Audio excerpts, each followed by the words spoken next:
ಅನೇಕ ವರ್ಷಗಳಿಂದ ಸ್ವಾತಂತ್ರ್ಯ ಬಂದ ಮೇಲೂ ನೋಡ್ತಾ ಇದ್ದೀವಿ, ಅದಕ್ಕಿಂತ ಹಿಂದೆನೂ ಕೂಡ ನೋಡ್ತಾ ಇದ್ದೀವಿ. ನಾನು ಅದಕ್ಕೆ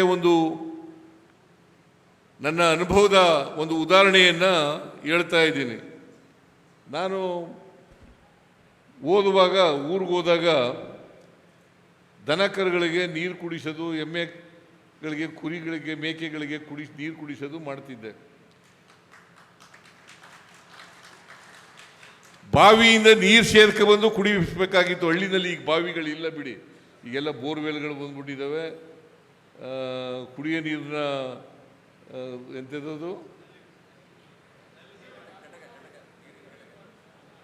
ಮಲ್ಟಿ ವಿಲೇಜ್ ಸ್ಕೀಮ್ ಬಂದ್ಬಿಟ್ಟಿದ್ದಾವೆ. ಈಗೆಲ್ಲ ಬಾವಿಗಳೆಲ್ಲ ಬತ್ತೋಗ್ಬಿಟ್ಟಿದ್ದಾವೆ. ನಮ್ಮ ಕಾಲದಲ್ಲಿ ಬಾವಿಗಳೇ, ನಾವು ಹುಡುಗರಾಗಿದ್ದಾಗ ಬಾವಿಗಳಿಂದಲೇ ನೀರು ಸೇದಬೇಕಾಗಿತ್ತು. ನಾನು ನೀರು ಸೇದಕ್ಕೆ ಹೋಗ್ತಿದ್ದೆ ಬಾವಿಗೆ. ನಮ್ಮ ಬಾವಿನಲ್ಲಿ ಈ ಸೆತ್ತೆ ಎಲ್ಲ, ನಿಮ್ಮ ಕಡೆ ಏನಂತೀರಿ ಸೆತ್ತೆಗೆ?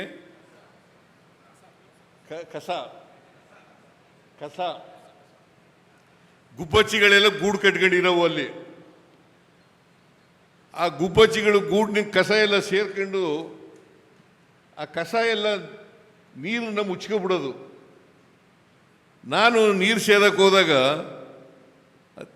ಆ ಕಸ ಎಲ್ಲ ದೂರ ಹೋಗಲಿ ಅಂತೇಳಿ ಮೇಲೆ ಕೆಳಗೆ ಮಾಡಿ ಆಮೇಲೆ ನೀರು ತಗೊಳ್ವೆ.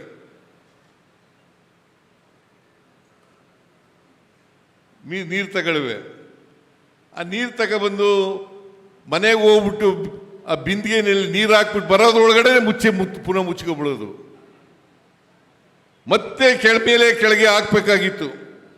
ಬಹುಶಃ ಹೆಣ್ಮಕ್ಳಿಗೆಲ್ಲ, ಈಗಿನ ಹೆಣ್ಮಕ್ಳಿಗೇನು ಗೊತ್ತಿಲ್ಲ, ಇಂದಿನ ಹಳೆ ವಯಸ್ಸಾಗಿರ್ತಕ್ಕಂಥವ್ರಿಗೆ, ನೀರು ಸೇದಿ ಗೊತ್ತಿರ್ತಕ್ಕಂಥವ್ರಿಗೆ ಗೊತ್ತಿದೆ.